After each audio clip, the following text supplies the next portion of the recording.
Okay, good afternoon, good morning, good evening, depending on where you are. Welcome to our first webinar in the series that will be discussing the articles that were published in our first issue of the journal that the center has put out there. We are hoping that this series will deepen the issues covered in the first issue. We are starting with articles that focused on corporate social responsibility. Two of these articles are research-based and the other is a field note. As a way of procedure, I will start by inviting the panelists. They will speak for about 15 minutes each, and then after that we'll have a discussion. We want this to be as interactive as possible, so we would invite lots of you to post your comments, but also during the discussion and session, you could also raise your hand and we'll be able to interact with you. Let me introduce the panelists. We are joined by Wycliffe Ouma, who is a PhD candidate awaiting examination, whose article focused on corporate philanthropy and firm value, a case study of selected firms in South Africa. The second speaker is going to be Chengete Chakamera, who is a postdoctoral fellow at the University of Johannesburg, but a graduate of the Wits Business School. His article focused on the analysis of corporate social responsibility of the African internationalizers versus non-African founded multinational corporations. And then thirdly, we would have a field note discussion by Carol Paton, who is currently with SASOL, but she wrote this article in a personal capacity, titled Corona, the butterfly that flapped its wing. Can I also mention that we want to invite all attendees to post on LinkedIn, tagging our center page, where you can share a highlight from the discussion today, or a lesson that you are gaining from attending this session. This can be a quote from one of the panelists, a fact that you may not have known, or a message that resonated so well with you. We will then choose 3 posts as winners at the end of the session, and these will receive a printed copy of the journal that we will then deliver to them. Our page name on LinkedIn is Center on African Philanthropy and Social Investment. So my colleagues, Shosho and team will monitor the page to take screenshots of posts. And then after that, we will announce who our 3 winners are. So the criteria that we are going to use is to look at whether the post reflects that the person was actively listening in the session. The post is of valuable feedback to us as a center and to the journal. And that the post is not merely a checking in type of post. So just to remind you once again, we want to give away 3 journal printed copies to attendees. All you need to do is to take our page, share a highlight from or a lesson that you gained from attending this session. This can be a quote from one of the panelists or several. It can be a fact that you did not know, or a message that resonated with you very, very well.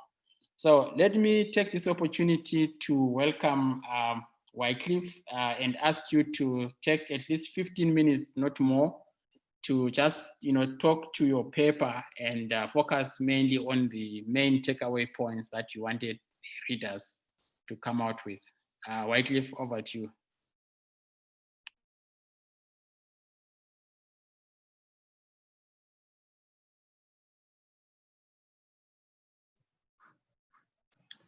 Okay, thank you so much, Prof. Moyo, and the colleagues who are in this presentation. Sorry, I'm having a bit of a problem here. Let me get it sorted.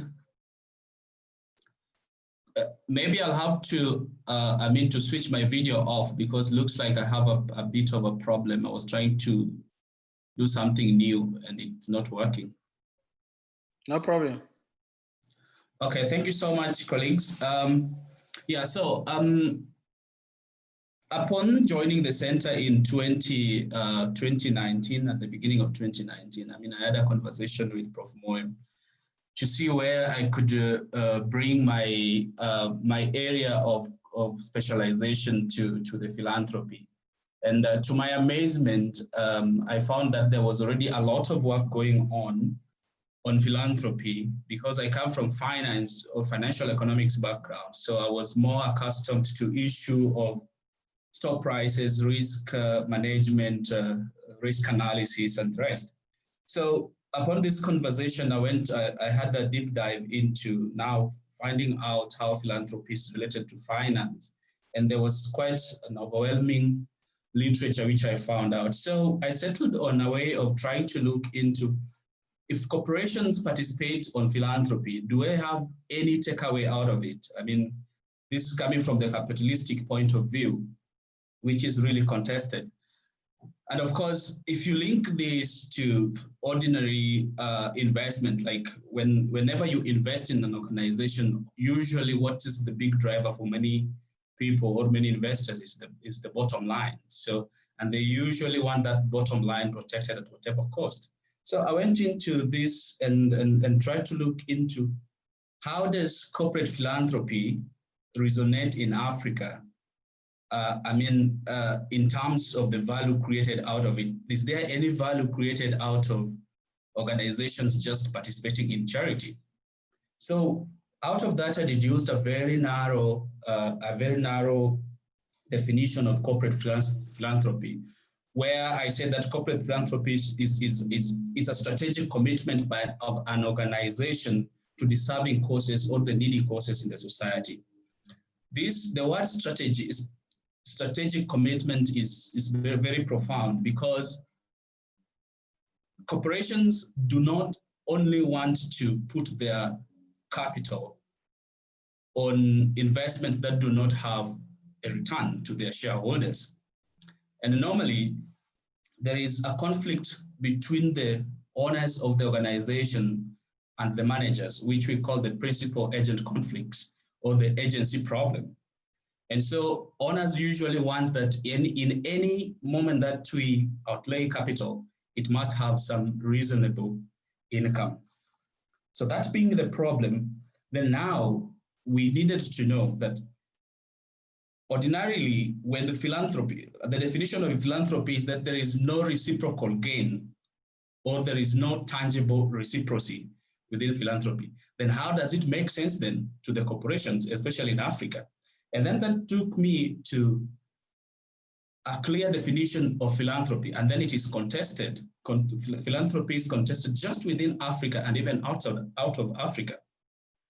So the literature told me that philanthropy, especially corporate philanthropy, which was my focus, emanates within the ambit of the corporate social responsibility. But even corporate social responsibility is highly contested.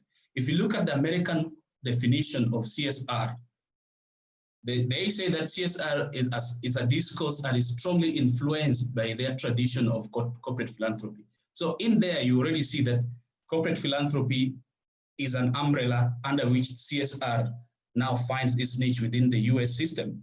While if you go to the Europe or the European Charter of their definition in 2001, where the definition they say that corporate discourse or corporate social responsibility discourse is focused more on integrating corporate social responsibility into the management core business and aligned within they maintain that corporate social responsibility must be integrated within the management of the core business of the organization. So if you look at this, then it means that CSR, which the US underpins under philanthropy, is much more broader in the European system than the American system. Well, in Africa, most of African knowledge is borrowed. So even in corporate philanthropy, a lot of this knowledge is borrowed from the US and the Europe. And actually, this is what I found out. What the literature was telling me. So then it means that we are already having a problem, because the definition of corporate philanthropy is already contested from the word go.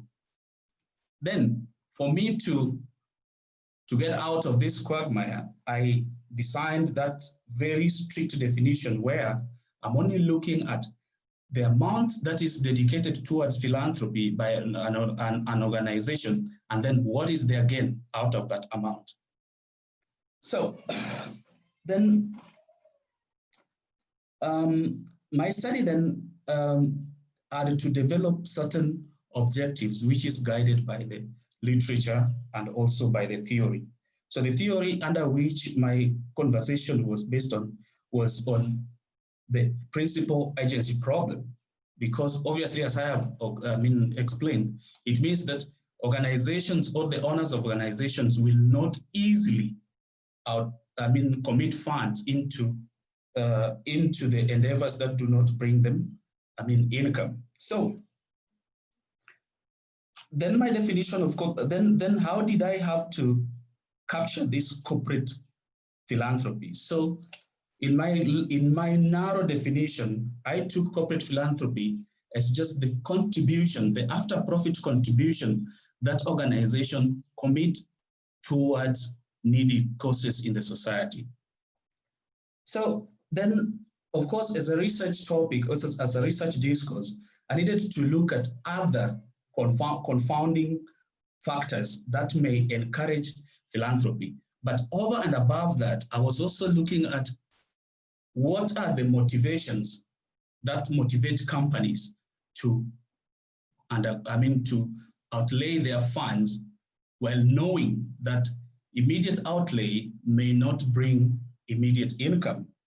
And so my literature found out that there are two competing interests. One is altruistic, another one is rent-seeking. Altruistic is to mean that organizations that participate in corporate philanthropy, they do this so that they can cultivate an image in the society. For instance, if ABSA is committing funds to the ABSA Premier League, I think they are not the sponsors anymore, it means that whenever the ABSA Premier League is playing, their image is being displayed, and out of that, they are able to attract new customers or to retain the old customers.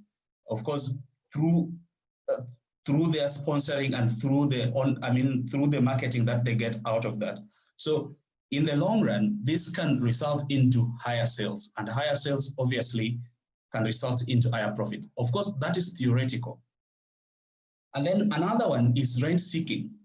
This type of organizations, they know that if they put their image, if they put their funds into community causes. For instance, if they educate a certain number of people in the society, these people will in turn come back to perhaps be part of their employees, or they are going to improve their life standards so that in future they become the market, their new market. So these two school of thoughts, or these two competing interests within the corporate philanthropy, what the literature now tells that this is what perhaps is guiding the corporations into going to make contributions towards, causes, deserving causes in the society. So out of that, I now look into other confounding factors. Does the size of a company encourage a company to participate more? Or is the size a contributing factor? Do big firms contribute more than small firms? That's what hypothetical. Then again, is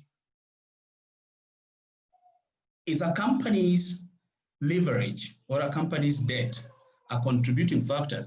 I found some literature saying that there are companies that if they want to participate in short sales, which are usually illegal, are not allowed in the stock market operations of many countries, they would participate, they would go and do a short sales and immediately contribute a lot of money towards charity. So it clouds all that, the evil that perhaps they have done, so that people may just be seeing that, oh, this company is participating in corporate charity, and then they cannot be challenged.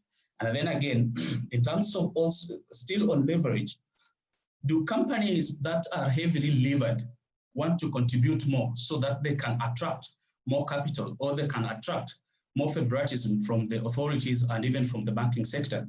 That was another hypothetical question. So it becomes another factor that I investigated. Another factor, now given the Eurocentric view and the American view of corporate philanthropy, does the CSR index, which is usually measured in Africa and even elsewhere, does it have any explanatory powers or as to why corporations are contributing to philanthropy? What I mean here is that CSR index is a ranking scheme. So if a company is ranked within the CSR index, maybe it's doing very well than others, does it mean that that company, out of that ranking, because CSR monitors what they do to improve the society, improve the environment, all those things that are associated with social development or social, making the society better, does that make them contribute more further, in the subsequent years of contribution? So that was another hypothetical question that I asked. Because CSR, as we have seen before, is the umbrella. Then, in order to capture performance, because this was really my area of focus, I struggled to find, do I capture performance in terms of the sales, the realized sales, or the volume of sales? Or do I capture performance in terms of returns? So Wycliffe, just to warn you that you have 5 minutes to go. If you could just move to your results. You have 5 minutes. Okay, thanks. Yeah.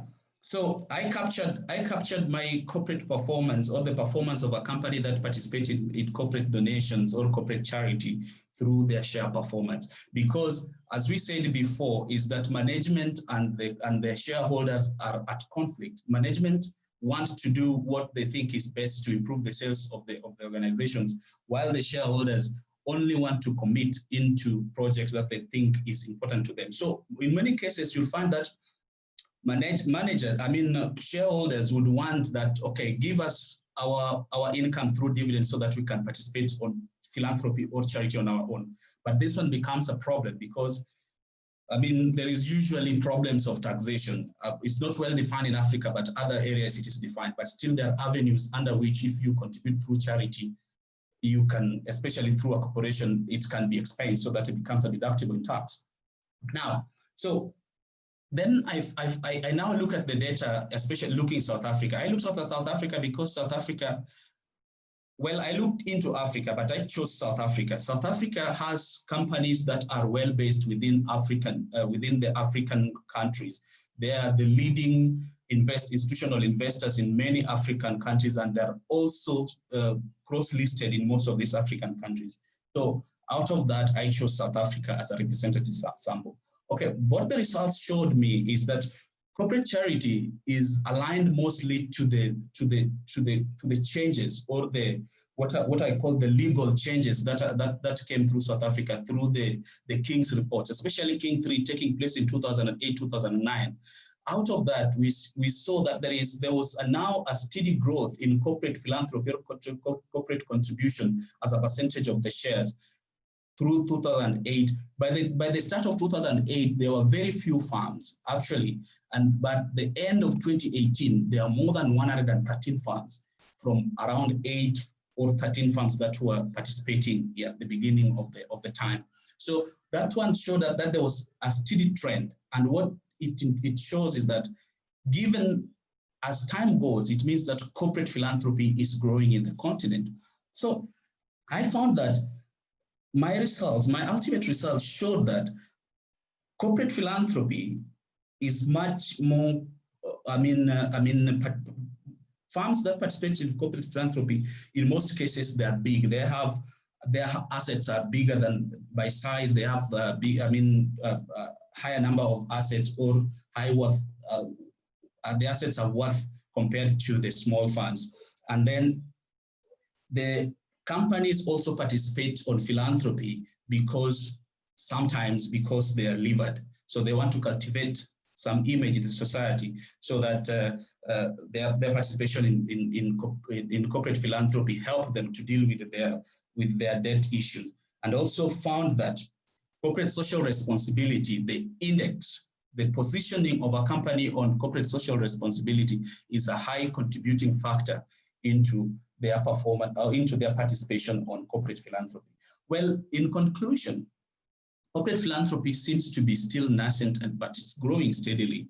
I mean, if you look at the trend that took place from the year 2008, when the King Report was launched in South Africa, until now, until at the end of my sample, which was 2018, there was steady growth that if given time, maybe 2-3 years from now, we can deduce quite a trend and quite information that will depict.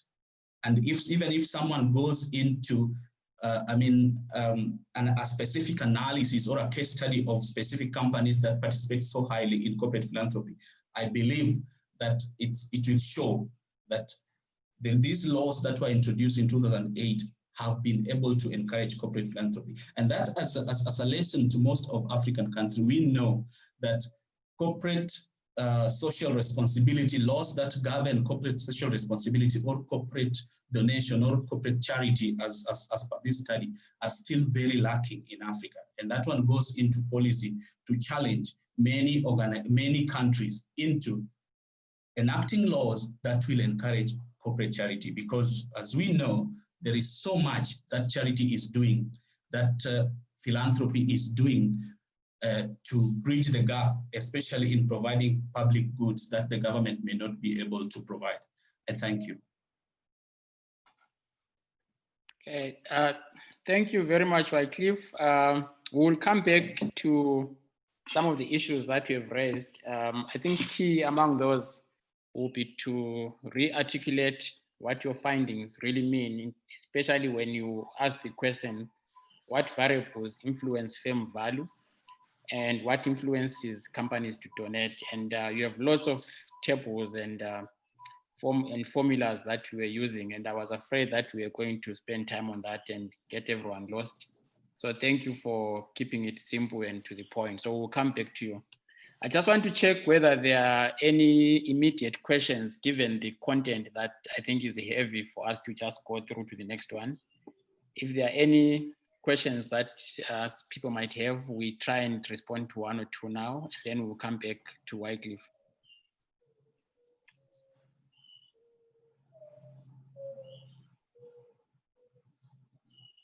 Okay, if not, let me introduce Chengete Chakamera. I had introduced you, I think, in your absence.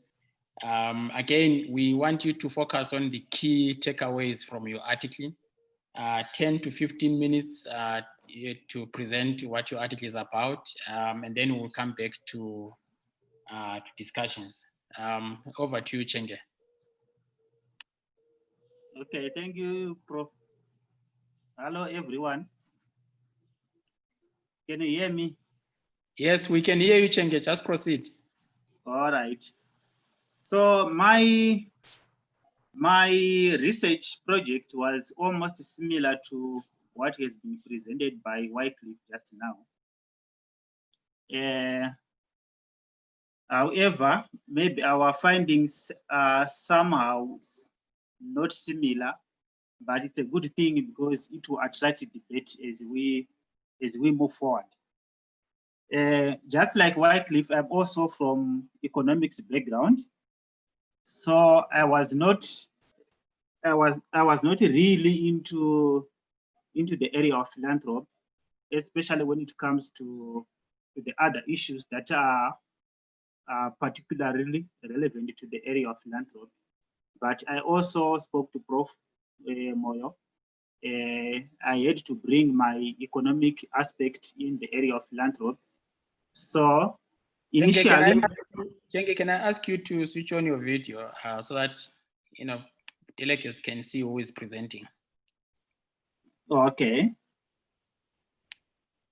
Yeah, proceed. I think that's fine. Yeah, proceed. Is it fine now? Okay. So,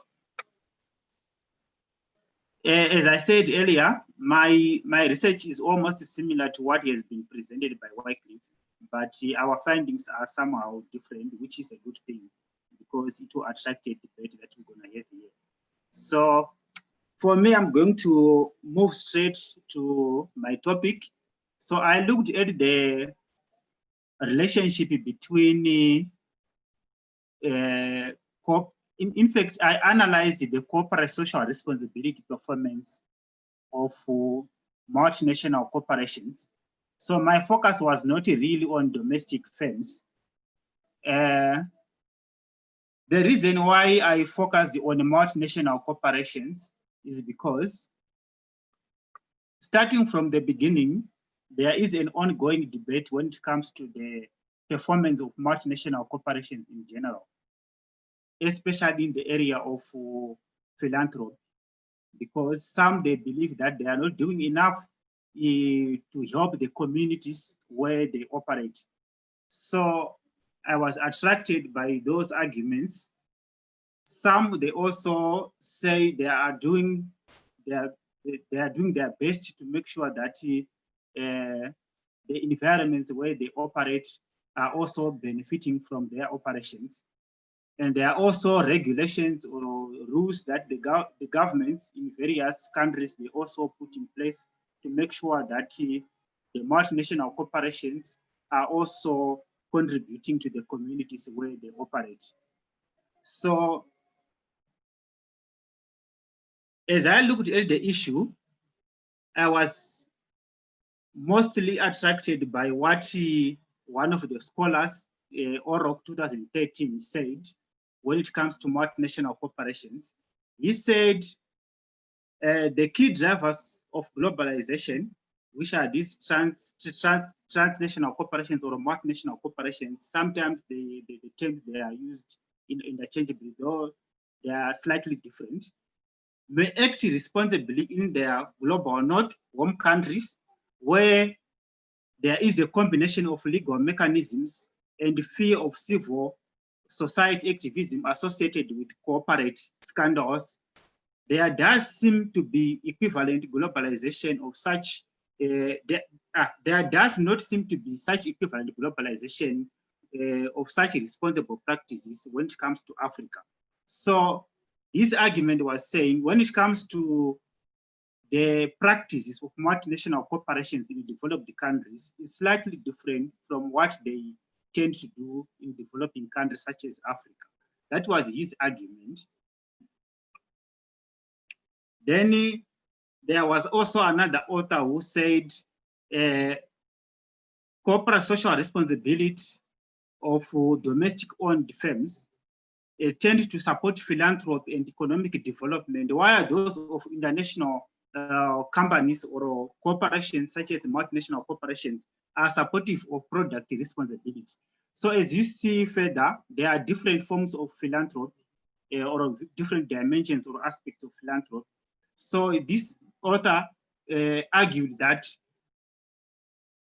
among those different types of philanthropy, the multinational corporations, they tend to do well when it comes to product responsibility as compared to philanthropy and the corporate and community development. So I was also particularly attracted by that argument to see, is it true that these companies, they do well when it comes to product responsibility, but in other forms of philanthropy, such as community development, they do they tend to do worse as compared to the other aspects of philanthropy. So I also wanted to compare their performance against the domestic multinational corporations. As you know, here in Africa, we also have our own corporations that are domestically founded. So they also have operations in other countries. So they also qualify into the definition of multinational corporations. So I was attracted by this argument to say, okay, let me compare the philanthropy activities of these two groups of companies to see if it is really different. And then from there, we can see what is causing that, and also if there are other policy inferences that you can derive from the findings. Then there was another author who also argued, as you see in my paper, that in environmental concern in Africa, when it comes to environmental concern in Africa, African corporations are more environmentally friendly compared to international counterparts. So those two arguments, they inspired my research. That's why you see that in my research, I divided the company into two. It's not just about multinational corporations, analysis of corporate social responsibility of multinational corporations in general. I divided them into two to say these are the domestically or African founded multinational corporations, and these are the non-African founded multinational corporations. You can see that the non-founded multinational corporations, they do have their headquarters outside Africa, but they also operate here in Africa. But when it comes to the African founded multinational corporations, they have their headquarters here, but they also have operations elsewhere. So I divided the company into two, and then analyzed their corporate social responsibility performance to see how they differ and what causes those differences. So in terms of data or in terms of research questions, let me start with the research questions that are key to this. Just to warn you that you have 5 minutes to go. So. All right, let me just quickly move to the research question and then the results. So what I did, how and why the corporate social responsibilities and the priorities of African founded multinational corporations differ from the non-African founded multinational corporations. That was the first research question. The second one has to do with what Wycliffe has just presented about the firm features that may explain the corporate social responsibility performances of the companies. So, for example, in the literature, some they say the size of a corporate of a company or a firm contribute to the corporate social responsibility of a firm. Some they say age. Some they say the board members. They also have an effect. Some they say profitability of a firm. So those are other firm features that I wanted to see if they contribute to the performance, the corporate social responsibility performance of these companies. And also the last one was to see if do the corporate social responsibility action of these two groups of firms improve their equity performance. So this one, I just wanted to know what do they benefit? Can they benefit from their corporate social responsibility activities in terms of improvement in their equity performance? So I'll quickly go through the results. From my findings, I divided my findings into two. The first one was just a descriptive analysis of the corporate social responsibilities of the two groups of firms, the African internationalizers, which are those that are founded here in Africa, and also the non-African founded multinational corporations. So the findings that are key in this study, I realized that the African internationalizers, they do better when it comes to the community development and philanthropy, then diversity and labor rights, board and leadership components of corporate social responsibility. However, for the rest of the other aspects of corporate social responsibilities that I am not going through right now because of time, the non-African founded multinational corporations are better. They perform better. Then, particularly when it comes to the environmental aspect of philanthropy, the non-African founded multinational corporations, they do far much better than our own African founded multinational corporations. Then something that worried me is like when I now check the performance of these firms across time using the data that I have, that I had 2013, 2018, I realized that over time, the ratings of non-African founded multinational corporations were far much higher than our own African founded. That is the overall performance. Then when it comes also to the to the other key issue is that there seems to be no change in terms of their performance over time. It seems to be constant instead of seeing the improvement in their performance across time. Then, as for the dimensions of corporate social responsibility, there are 4 key dimensions: the community aspect of philanthropy, employees aspect of philanthropy, environmental aspect of philanthropy, and then the governance. I realized that the non-African founded multinational corporation, they do better in 3 out of 4, which is community, environment, and employees. While African internationalized, they only do much better in terms of governance aspect of philanthropy. When we compare the sub-components, the African internationalizers, they do much better in terms of community development, which supports the previous author that I have mentioned, who said the African or the domestic firms, they do better in terms of community development and philanthropy as compared to the foreign companies. So this was supported. Then when it comes to the other author who said the domestic firms, they are environmentally friendly as compared to foreign firms, that one is not supported because we realize that our own African founded multinational corporations, performance score in terms of environment, philanthropy aspect is far much below compared to the non-African founded multinational corporations. So those were the key in terms of descriptive of the corporate social responsibility performance of the 2 groups.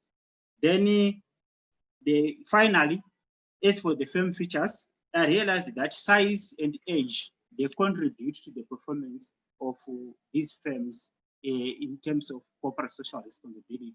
So the bigger the size of the firm, they tend to do better in terms of corporate social responsibility. Also, the more years the firm has been operating, also it tends to do better in terms of philanthropy, which means maturity also contributing to how the firm respond to corporate social responsibility issues. And then profitability, unfortunately, was not significant. So I didn't see the effect of profitability on corporate social responsibility. And lastly, categorizing the 2 companies into African and non-African, I realized that those groups, they contribute to how they perform. Like being a non-African founded multinational corporation matter in terms of performance when they perform in the area of corporate social responsibility. Thank you. Okay, thank you very much, Chenge, and also Wycliffe. I think one of the key things that really comes out of both your presentations is that you are using data that is recent.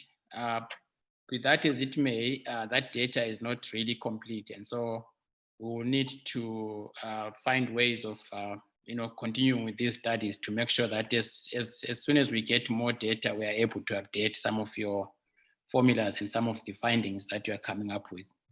I also want to check if there's any urgent question before we move on to Carol. Okay, so let's move on to Carol. Again, Carol, 10 to 15 minutes to take us through your article as it appeared in the journal. Over to you, Carol. Good afternoon, everyone, and thank you, Prof.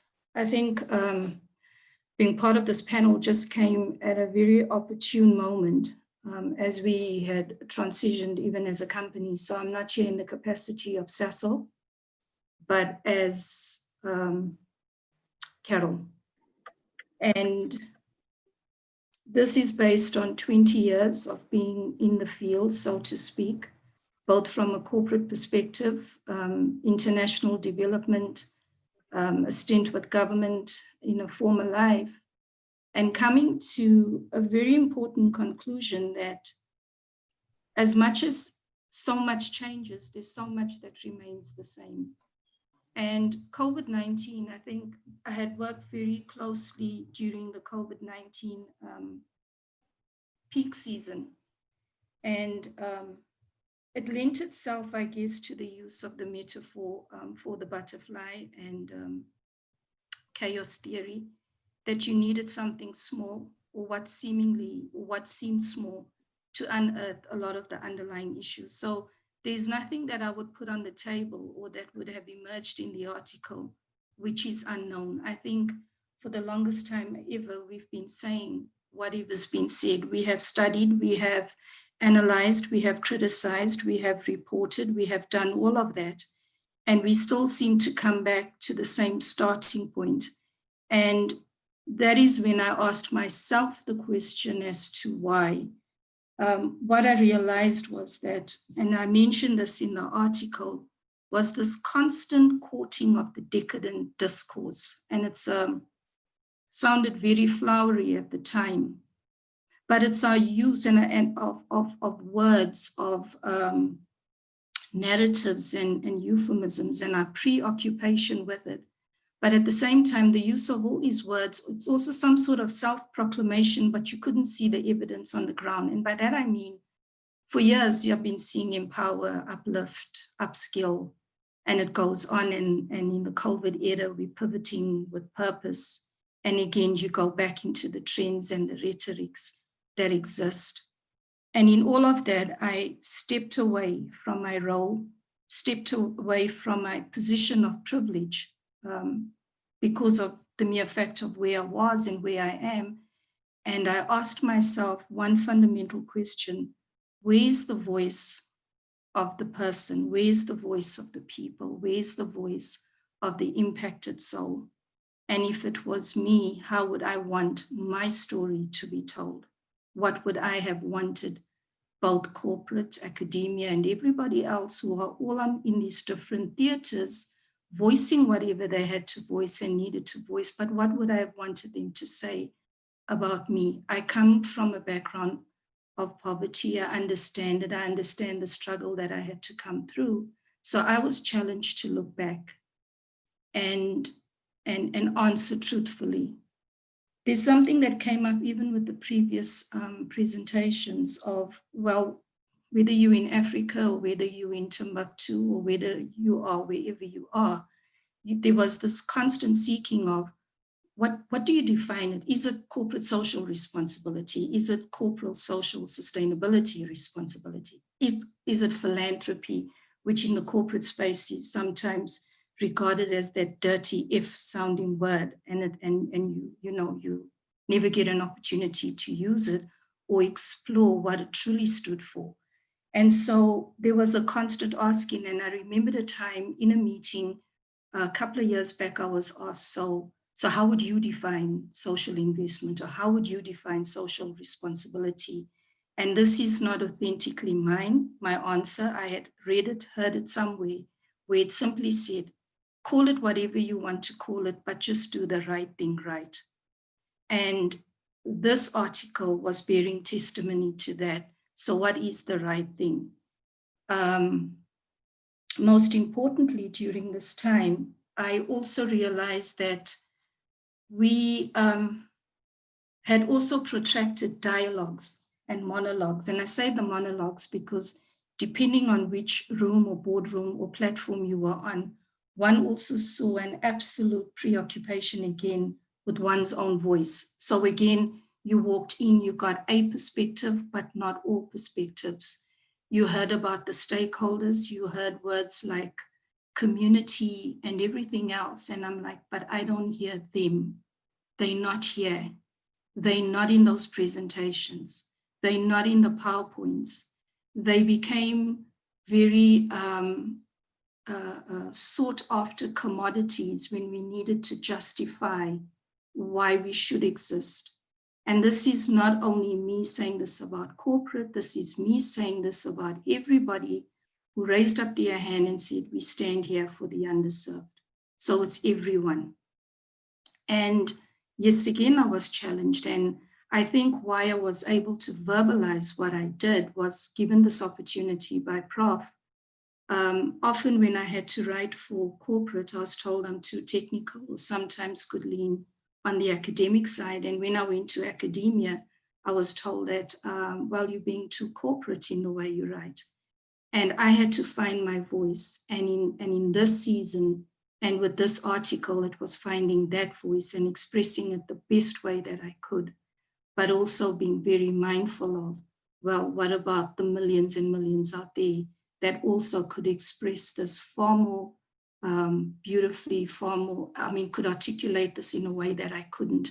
And this was fundamentally the man on the street, the one who has been impacted, while we go on with the daily business of whether we call it social investment or development. I think COVID then also gave me an opportunity to use a lot of metaphor. How do you remove the mask and speak truth? How do you deal with the issue of the sanitization of what is said, of how it is said, and that you have to frame whatever you're presenting to suit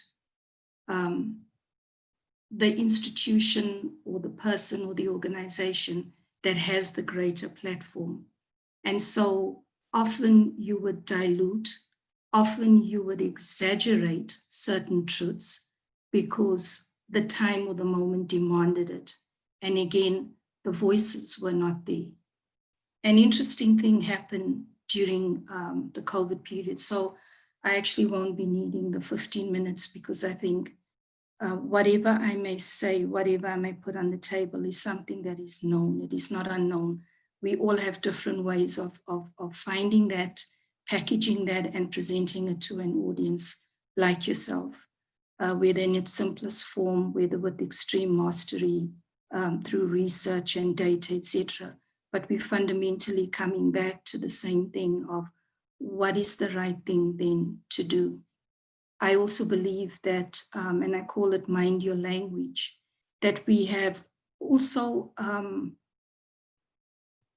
we've perpetuated the current practice that we find, and I'm speaking from a social investment perspective, by the language that we've used, which is so outdated, still linking it back to whether it's pre-colonialism or whatever the case might be. And I'm like, what is the language that you need to use today to take a people who are unheard, often unseen, they remain on a database, they are nothing more than statistics, they're referred to as the other. They have the dubious identity of being called beneficiaries and recipients, and nothing more than that. What is the language that you need to start developing from an African perspective, from a true development perspective, without trying to be trendy, as we often find ourselves doing, but just being able to bring a new way of saying so that there's also a new way of doing? Because I often find in the what you say shapes what you will end up doing. And I think in a nutshell and in conclusion, 2 points that I would like to make. One, especially during the COVID period, and this is not the first disaster or pandemic or that I've worked in my international years. I happen to have also worked in other spaces, but there was a moment during the Haiti earthquake, and a group from the Haitian government actually visited us. I was not in the development sector by then, I had moved to corporate. And they came with a single appeal, and that was, if you want to invest in the people, in the country of Haiti during this time, and even after this, in the recovery period, don't do it through a third party, because that in itself results in so many issues, because then you're sending, and I'm not lambasting NGOs, there are NGOs and then there are NGOs, but you find that they would go into these countries, live far better than the civilians within that country are living, drive the best 4x4s. I've seen it. I've been behind the scenes in the development sector, and I know that this is true.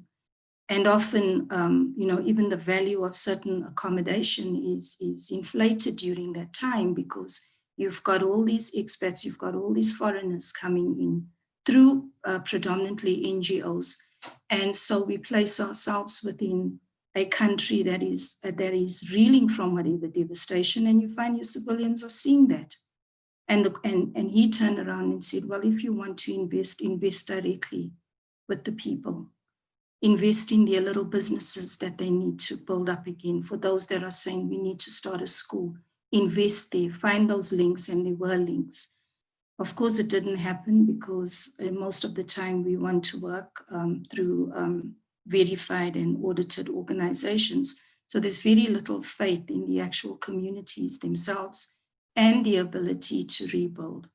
And how do you get funding, resources, etc., directly to the people themselves?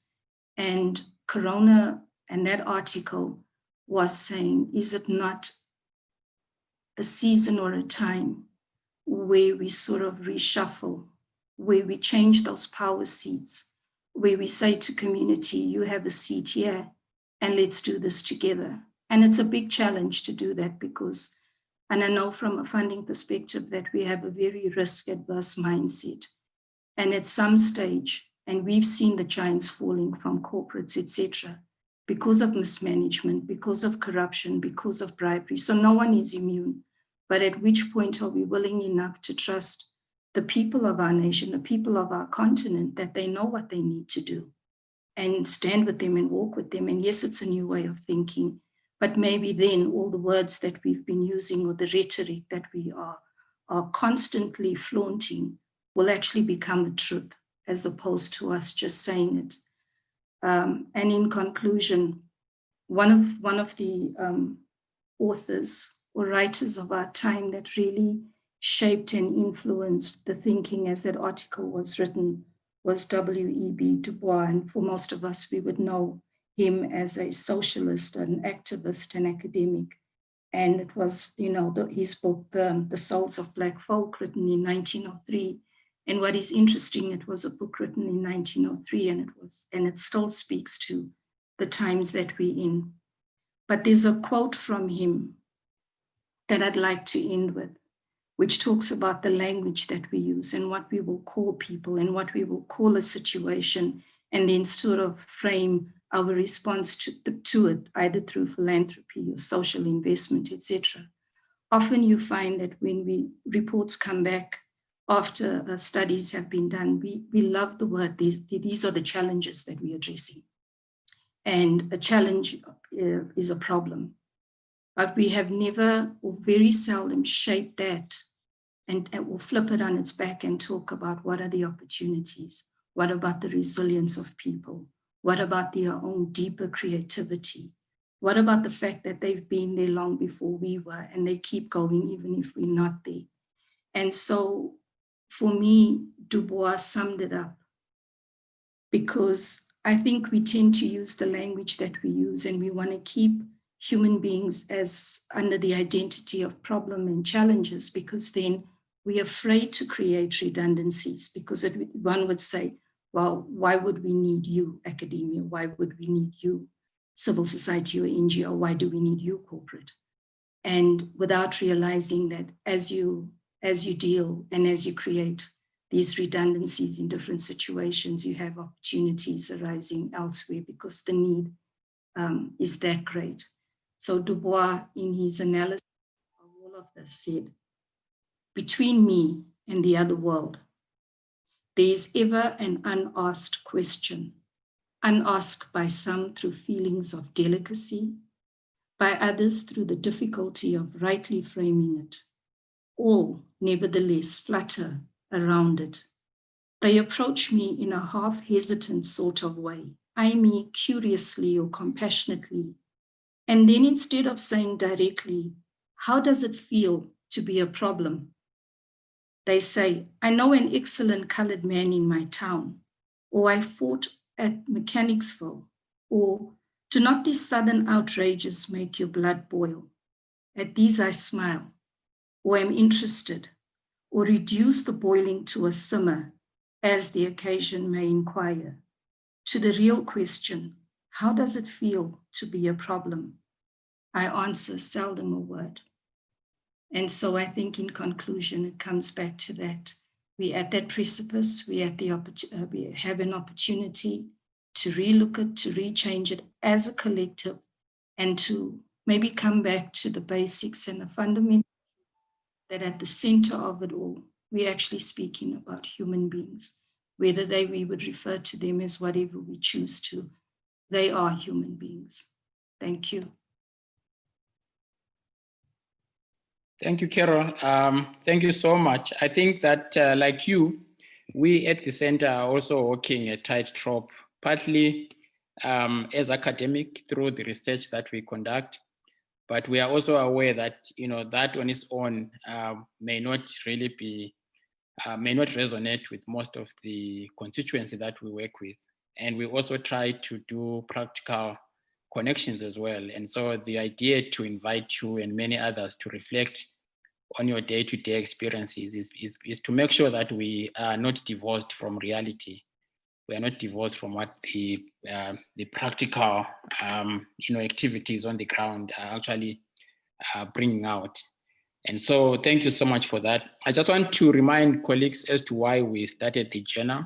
There were several reasons for us to do so. The first was to provide a platform for reflections, both from an academic perspective, but also from a practitioner's perspective. And so we'll continue inviting submissions that are both reflecting on practice, but also based on research. The second is that we also wanted to make sure that practice continually informs theory, and vice versa, that theory informs practice. And so platforms like this, where we put the researchers and practitioners together, our hope is that a collective agenda to advance philanthropy in these various forms are likely to be the way forward for us as the center, but also as the different constituencies. And so you can actually find the online version of the journal through Subnet or through the CAPSI website and download all the articles that you might want to read there. We are open source, but we also wanted to make sure that we give away printed versions of the journal. We wanted to have some printed copies for our first issue, but going forward, we are just going to be online.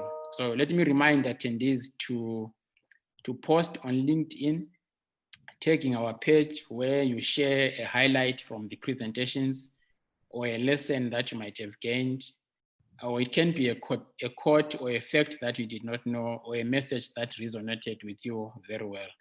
At the end of the session, we will choose 3 people that will then post the printed versions of the journal to at our own cost, of course, as the center. So please continue tagging the center, and our center name on LinkedIn is Center on African Philanthropy and Social Investment.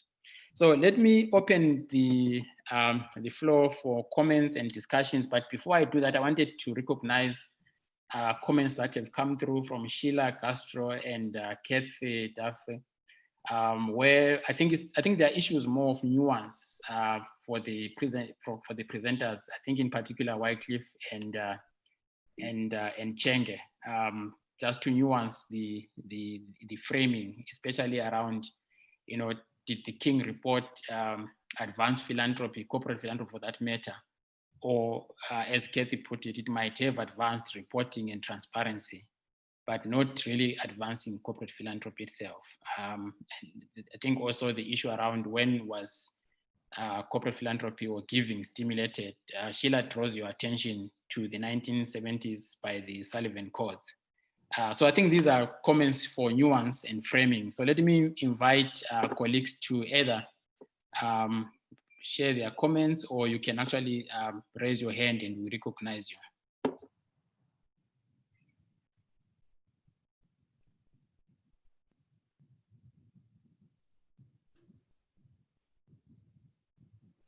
Trying to see if there's any hand up yet. I don't see any hand up.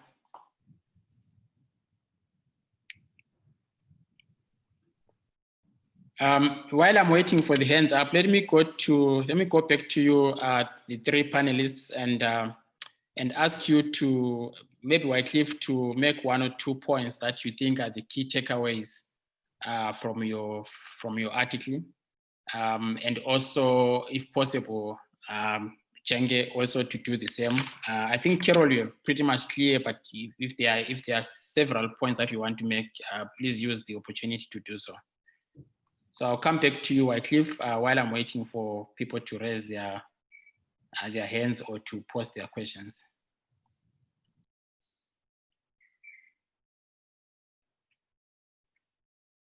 You are muted. You are muted. Oh, sure. Okay, thank you, Becky. I think my paper might sound a bit technical to a mixed audience, and that's why I tried to run away with it by making it as simple as possible. So, like for instance, when I say that the shareholders of a firm value the corporate philanthropy through the shares, through the increase or the value created or the gains that they realize through their shareholding. Obviously, there's a mathematical process that goes underground to discover that or to find out that. But to make it simple, my result at the moment, which might not be conclusive because, as you see, data already is a problem somehow, but we are getting better because the data is getting generated each and every day. My result at the moment shows that corporate philanthropy in South Africa particularly has a lot of enabling environment, and so has been growing steadily. As one of what someone has said in the comment is that maybe it is not just the King report that motivated corporate philanthropy, but there is the legislation through the BEE regulation, that motivated corporate philanthropy, because now it means that there was supposed to be capital from the corporations to the hands of small stakeholders in the society so that they can also better themselves. But from the data that I found out in this study, it shows that the beginning of King report resonates, to a large extent, to the increase in corporate philanthropy. Maybe in a further review, I need to look at how the BEE, the institution of that law, and how it encourages philanthropy. But then what we found is that corporate philanthropy is on the rise, and this is a good thing. And if you could see, let me now pivot to the COVID-19. Of course, COVID-19 has witnessed a lot of philanthropy, and we say that it is this period that we have seen the real philanthropy practiced by both sectors of the society, from the small to the large scale holders. And then we are seeing that a lot of companies that contribute towards corporate philanthropy, towards the special needs, especially at this moment, are the ones that are more accustomed to giving. And that one resonates so much to the results that I already have in my study. So I think that's a big takeaway that we really need to take cognizance of, and it's an encouraging factor. Thank you, Wycliffe. Before I come to Carol and Chenge, I see there's a hand up from Diteboko. Please go ahead. Please introduce yourself, and then you can make your comment or ask your question. Hi, this is Diteboko Rameki from the Business School. My question is really around the invisible hand. When dealing with philanthropy, what role does, or has anyone looked at the role that the invisible hand has in terms of reducing business activities within certain environments, or kind of reducing the capabilities of people for self-efficacy? So it's open to all the panelists, because I feel like as people, there's a certain point where we all want to have a sense of self-efficacy, agency, and develop ourselves. And then when there's so much charity involved within our development, how does philanthropy balance that? Thank you. Okay, thank you, Diteboko. So let's come back to you, Chenge. any points that you want to make, but also to begin to think about the implications of COVID on your findings. I know it's very difficult to just make a projection because you normally want to do panel analysis, taking data into consideration, but there's a lot that COVID has done. If you were to do this study, let's say 10 years from now, are there any implications on your findings? Then I will also, if you could respond to the question that was posed by Titiboko, Carol as well, when we come to you. Chenge. Okay, thanks, Prof.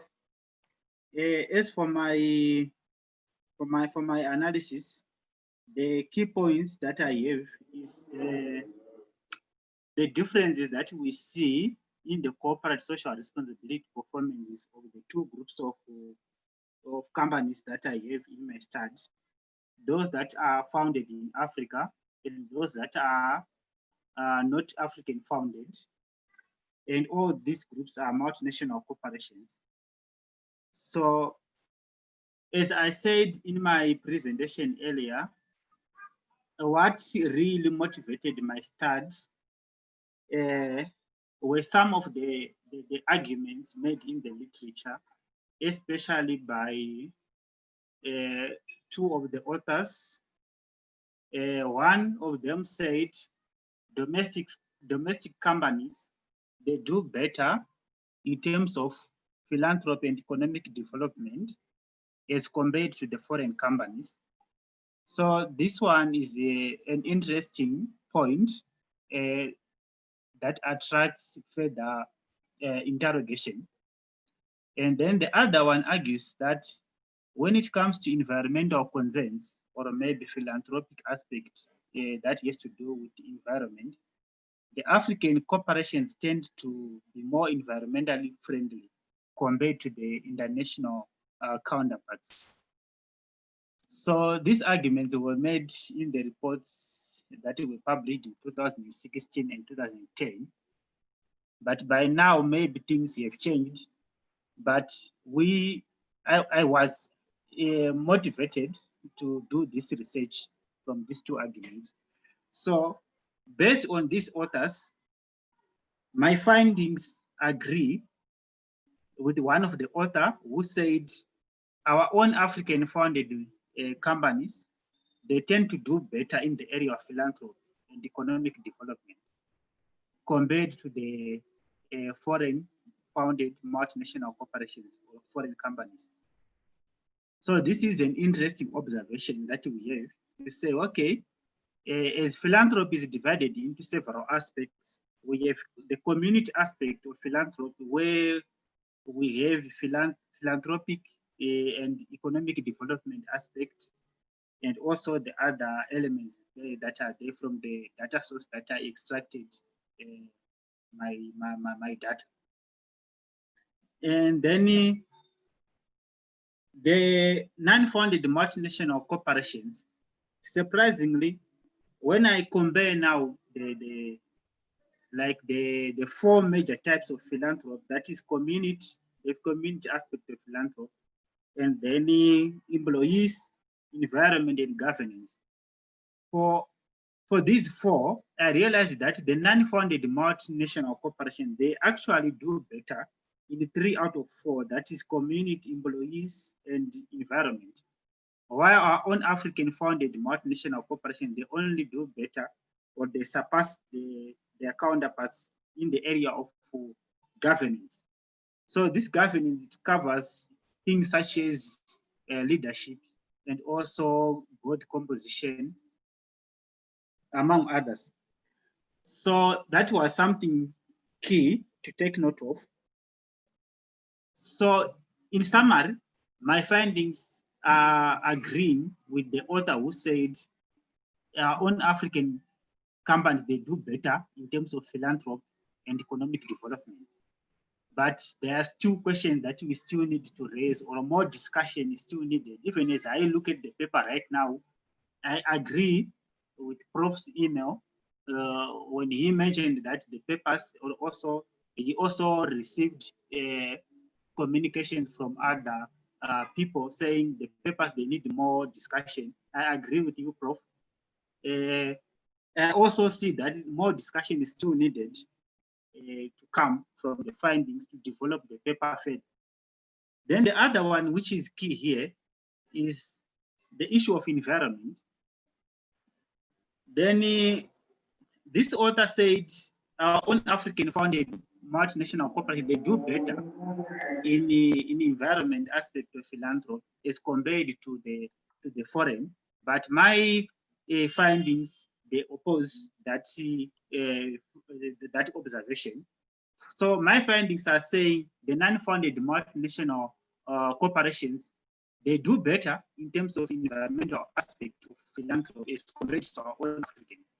So in general, the reason for dividing these companies was to see if there are similarities between their performance, like the order of performance, like which type of philanthropy they tend to do better as compared to the other types of philanthropy. Are there differences? So at the end, I realized that yes, there are differences, but they are not major. When it comes to all the order of philanthropy, let me see if my results are close to me here. I realized that the order is the same. They often tend to do better in the area of community, I think, then followed by employees, environment, then governments at the bottom. So there's no difference. The only difference is like when we go to the sub-components, the elements that makes each type of philanthropy, we see that yes, there are differences there. This one may tend to do better in other aspects, and then this one is doing also better in the other one. Okay, thanks, Chenge. I think we don't have much time now. I want to ask Carol to respond, if possible, to the question of the invisible hand and any points that you might want to make. I think it's actually an ideal time to have an opinion about or to answer that question. I'm coming to the end of my tenure within the corporate social responsibility space at the company where I am, but I think just in general.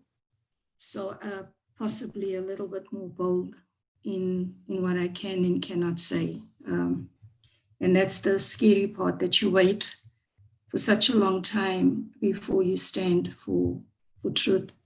I think to the being asked that question earlier on, I had alluded to it in my presentation or overview of the article of the invisible hand, that unless we are willing to direct investments to the people while capacitating them in terms of our fear of governance, whatever else that might be, accountability, etc., we will always be the hand that hands out, and we will forever have people totally looking up and depending. It has been done in other countries, and often I found in my journey, even across continents, etc., in this space and in this field, that you were left with, well, basically three choices. The one was a total self-reliance, which means that you would choose whose funding, whose investments, whose assistance, whose help you're going to get on your terms. And when I say you, I'm speaking of a community.